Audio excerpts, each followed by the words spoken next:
Semangat pagi Indonesia. Bersama lagi kita di Indonesian Mining Stock. Cuannya para miners. Selamat menikmati. Sebelumnya kita sudah membahas terkait owner. Owner dalam ini adalah si pemilik tambang. Jadi kalau istilahnya, owner itu yang diberikan izin oleh pemerintah untuk melakukan penambangan. Bila mana owner tidak memiliki alat, dia akan menyewa kepada kontraktor. Nah, kontraktor inilah yang disebut sebagai mining kontraktor. Nah, awalnya dulu hanya bersifat sewa menyewa alat. Tapi seiring berjalan waktu, mining kontraktor pun berkembang. Tidak hanya fokus pada sewa menyewa, tapi juga dari sisi engineering, penyediaan material, dan juga ada yang bersifat ke konstruksi. Dan hingga saat ini pun terus berkembang. Jadi mining contractors di sini tidak hanya fokus pada pertambangan batu bara atau pertambangan mineral atau emas dan lainnya, tapi juga ada usaha-usaha lain yang digeluti. Nah, di video kali ini kita akan membahas dua emiten mining contractor secara khusus. Nah, sebelumnya kita melihat dulu pergerakan dari emiten-emiten yang ada yang terlist di Bursa Efek Indonesia, yang pekerjaan utamanya sebagai mining contractors. Di sini ada Petrosi dengan kode PTRO, ada Doit di sini biasa dikenal dengan Buma, ada Mio. Ini Samindo Resource yang sekarang beroperasi di Kideko. Selanjutnya ada Dewa. Ini merupakan bagian dari Bumi, itu kepanjangannya Dharma Henwa. Nah, kalau kita lihat dari grafik di sini, Indonesian Mining Stock mencoba menyampaikan terjadinya pergerakan saham, baik itu sifatnya fluktuatif ataupun yang sifatnya flat. Nah, kalau kita lihat di tahun 2016 sampai 2021, itu PTRO hingga saat ini itu memberikan gain sebesar 734%. Wah, sangat tinggi. Doit 448%, Mio 192%, sedangkan Dewa di 0%. Nah, kalau kita lihat lagi mengarah ke tahun 2021, mulai dari 1 Januari, Petrosi masih memberikan keuntungan gain yang cukup besar, sekitar 25%. Lalu ada Mio sekitar 15,7%, Dewa masih di 0%, nah sahamnya berada di angka 50. Lalu Doit ada di minus 16,48%. Nah, ini jadi tanda tanya. Kenapa di tahun 2021 Doit ini mengalami penurunan? Selanjutnya di tahun 2020, wah, ini berkebalikan. Doit ternyata memberikan kontribusi atau gain yang cukup besar, sekitar 25%. PTRO ada di 20,25%. Mio di 0,39% dan Dewa masih angkanya tetap di Rp50 atau gainnya hanya 0%. Mundur ke tahun sebelumnya di 2019. Nah, gain Mio ini menduduki peringkat utama ini, sekitar 23,9%. Sedangkan Dewa itu masih tetap di 0%. Lalu Petrosi mengalami penurunan di tahun 2019, yaitu minus 10%. Dan Doit di minus 46,67%. Nah, itu sebagai gambaran sebelum kita memasukin untuk tema yang lebih lanjut ke depan. Masukin ke materi berikutnya terkait laporan tahunan. Tapi sebelum itu, di sini Indonesian Mining Stock mencoba memberi gambaran bahwasanya tadi sudah kita paparkan di tahun 2016 sampai 2021 saham-saham mining kontraktor mengalami kenaikan yang cukup tinggi. Kenapa? Ini salah satu kontribusinya ataupun sentimen yang ada. Di tahun 2016 angka produksi batu bara itu mencapai 456 juta. Angka produksi batu bara. Ini bukan angka produksi material galiannya atau biasa disebut overburden. Lalu di 2019 itu meningkat cukup signifikan di angka paling tinggi sepanjang sejarah Indonesia di 616 juta. Lalu di 2021 itu terjadi penurunan. Meskipun penurunan cukup mengalami kenaikan sekitar 100 juta ton dari tahun 2016, yaitu sebesar 550 juta. Nah, ini salah satu indikator ataupun sentimen kenapa harga saham mining kontraktor tadi mengalami kenaikan. Bila mana memang dari Petrosi, Delta, Dunia atau Buma, lalu Dharma Henwa dan Samindo mendapatkan kontrak dari si pemilik tambang untuk melakukan kegiatan penambangan dan penggalian batu bara itu sendiri ataupun proyek lainnya yang berkaitan. misalnya pembangunan jalan atau konstruksi mes atau konstruksi lainnya yang memang diperlukan untuk mensupport kegiatan tambang. Nah, di video kali ini kita akan coba fokus terkait laporan tahunan yang diterbitkan dari keempat emiten ini, khususnya tahun 2020. Nah, laporan tahunan ini sebenarnya cukup banyak isinya, baik itu dari segi progres produksi, laporan keuangan, atau juga proyek-proyek lainnya, termasuk juga dari pemilik saham ataupun dari proyek yang berkaitan dengan saham itu sendiri. Nah, untuk video kali ini kita fokus pada dua emiten terlebih dahulu, yaitu Petrosi atau biasa dikenal dengan PTRO dan juga Delta Dunia atau dikenal dengan Buma. Nah, berangkat dari pergerakan saham dari tahun 2016 tadi hingga 2021, ternyata salah satu sentimennya adalah peningkatan produksi batu bara dari sekitar angka 400 mencapai 500 atau terjadi kenaikan 100 juta.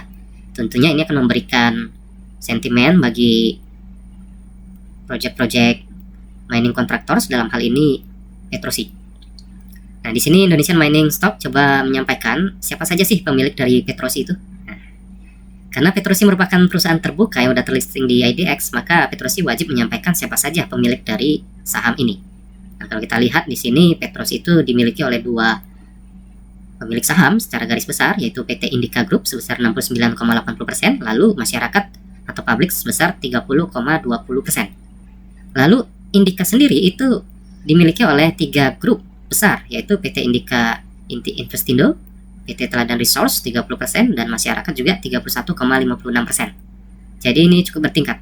Kalau kita lihat kemarin bahwasanya Indika ataupun Indi itu terdaftar di BI juga, dan itu pun datanya pemilik saham pun terbuka untuk bisa dilihat. Nah, sedangkan untuk detailnya sendiri, Petrosi ini terbagi dua, ada disebut pemodal nasional, ada juga disebut pemodal asing. Nah, pemodal nasional sendiri itu mencapai sekitar 97% dari keseluruhan, sedangkan pemodal asing itu sekitar 2,6%. Nah, kenapa ini penting untuk diketahui? Nah, para miners atau pemain saham biasanya udah mengenal yang istilahnya bandarmologi. Nah, di sini Indonesian Mining Stock tidak akan membahas terlalu dalam terkait bandarmologi, tapi informasi yang berkembang bahwasanya pergerakan sebuah saham itu kan dipengaruhi oleh bandarmologi. Tentunya bandarmologi ini pasti memiliki saham, karena dia baru bisa melakukan jual beli. Nah, di sini adalah keterkaitan dengan pemegang saham tadi, pemodal nasional dan pemodal asing. Nah, tinggal pertanyaannya, seberapa besar bandarmologi ini memiliki saham di Petrosi atau di emiten lain. Nah, begitu juga dengan sentimen new project, ini juga menjadi suatu indikator ataupun sentimen bagi sebuah saham. Bila Petrosi mendapatkan project di salah satu owner dengan jumlah yang besar, maka itu juga akan memberikan harga saham menjadi naik, bisa menjadi signifikan karena pengaruh bandarmologi tadi, bisa jadi. Oke, tapi di sini Indonesia Mining Stock tidak akan membahas dua item ini terlalu detail. Kita akan lebih fokus pada menganalisa historical dan juga fundamental dari Petrosi. Nah, dilihat dari proyeknya sendiri di tahun 2020, Petrosi ini melakukan 3 kegiatan utama, yaitu kontrak pertambangan, lalu ada rekayasa pengadaan dan konstruksi atau EPC yang dikenal dengan engineering, procurement, dan construction. Lalu juga ada jasa logistik dan pendukung kegiatan minyak dan gas bumi. Nah, ini bagian dari sentimen new project, bila mana Petrosi mendapatkan kontrak baru, maka akan tercatat. Nah, sedangkan di sini merupakan data di tahun 2020, bukan terupdate hingga saat ini, yaitu di bulan September 2022. Nah, kalau kita lihat dari kontrak pertambangan, ini ada di beberapa site. Untuk ownernya ada PT Binuang Mitra Bersama di South Kalimantan, dengan operasinya di 2016 dan 2020 akhirnya. Lalu ada di Tabang, ini Coal dan Avorbarden untuk Indonesia Pratama kliennya, lokasinya di Kalimantan Timur dengan jangka waktu dari tahun 2014 sampai 2021, berarti tahun ini selesainya. Nah, kita akan melihat apakah nanti akan diperpanjang atau tidak, karena ini menjadi salah satu pemasukan bagi Petrosi. Lalu Kideko sendiri sebagai owner ataupun sebagai salah satu pemilik saham juga, sebagai dimana disebut sebagai Indika Group, itu memiliki kontrak dari tahun 2011 sampai 2028. Nah, masih cukup lama, masih ada 7 tahun tersisa. Lalu ada konsultan service di Sumatera Selatan di PT Nexis.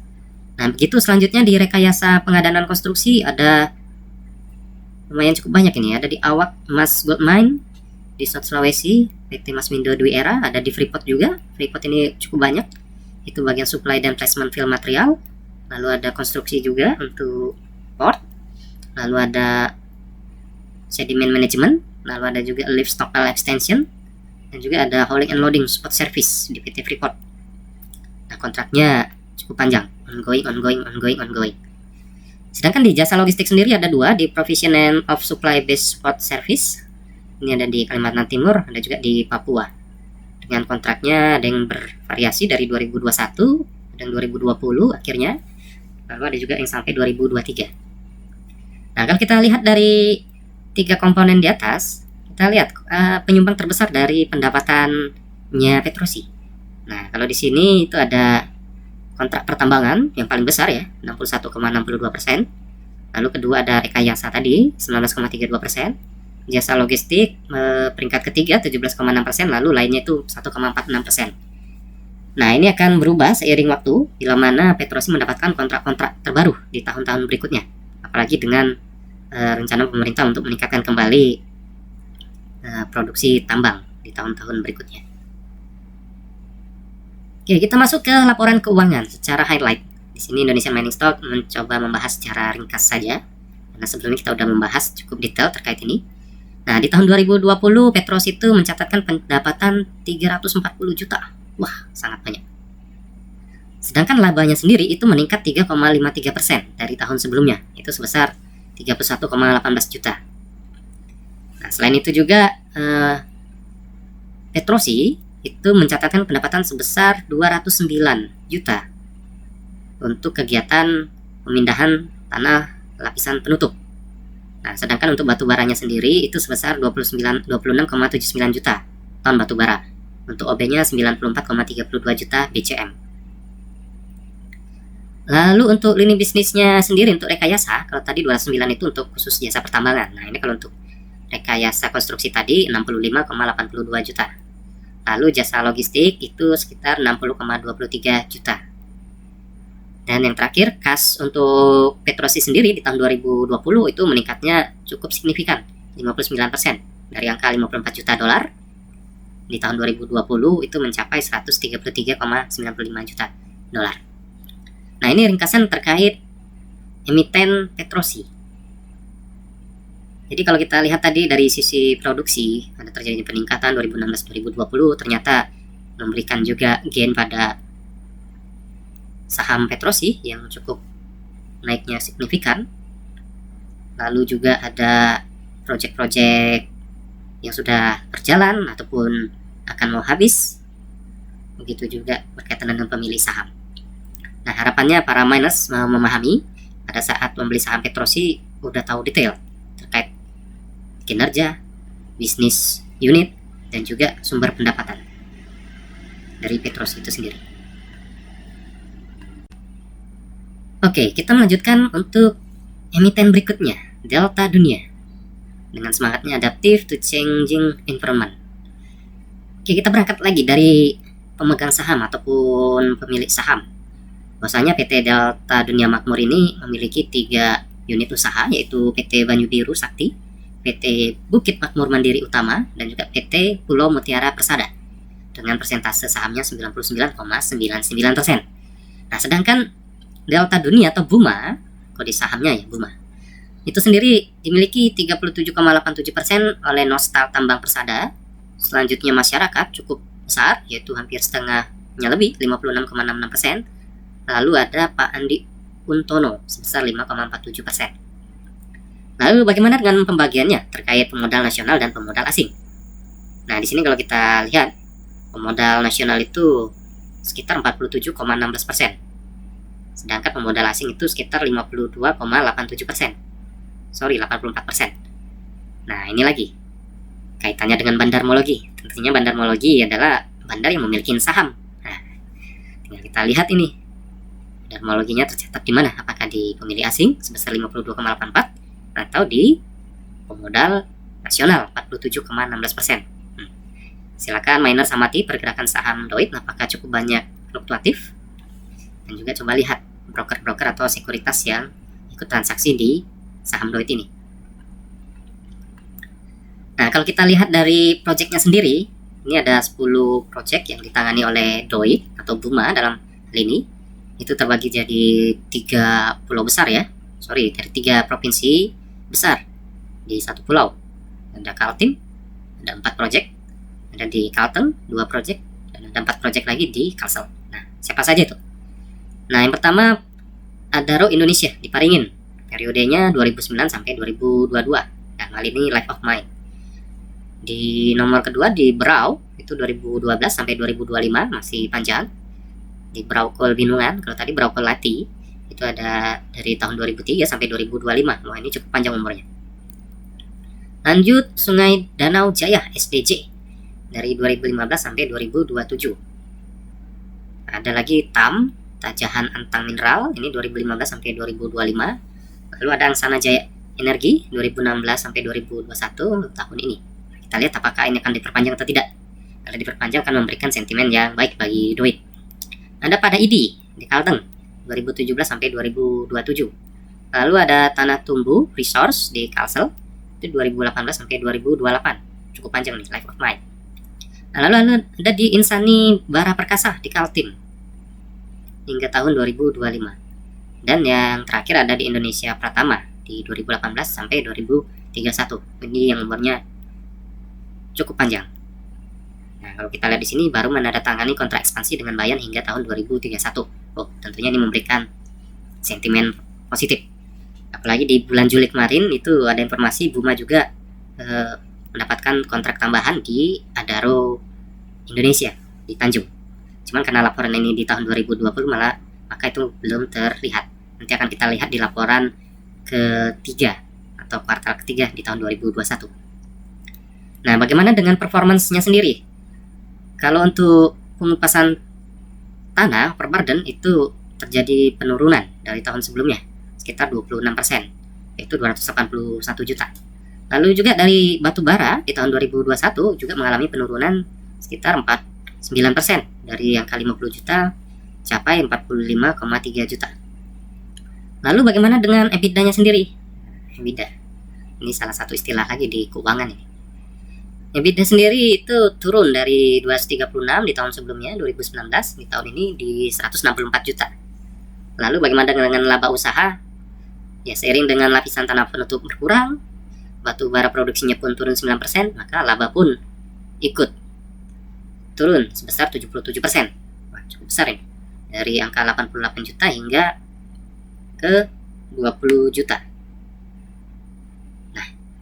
Inilah informasi terkait 2 emiten yang dibahas, Petrosi dan juga BUMA dalam hal ini. Nah, tinggal bagaimana miners menanggapi kapan saat membeli kedua saham ini. Itu harus melihat performansnya melalui laporan keuangan, lalu juga sentimen-sentimen yang beredar sesuai dengan rentang waktu yang ada. Dan yang pasti tadi terkait bandarmologi ada juga pengaruhnya, tapi tidak dibahas detail di Indonesian Mining Stock. Saya yakin itu udah cukup banyak dibahas di channel-channel lainnya. Oke Manas, nanti kita akan lanjutkan video selanjutnya terkait performance dari 2 emiten mining kontraktor, Mio dan juga Dewa. Sampai ketemu di video selanjutnya. Selamat pagi dan selamat bekerja dengan aman. Salam.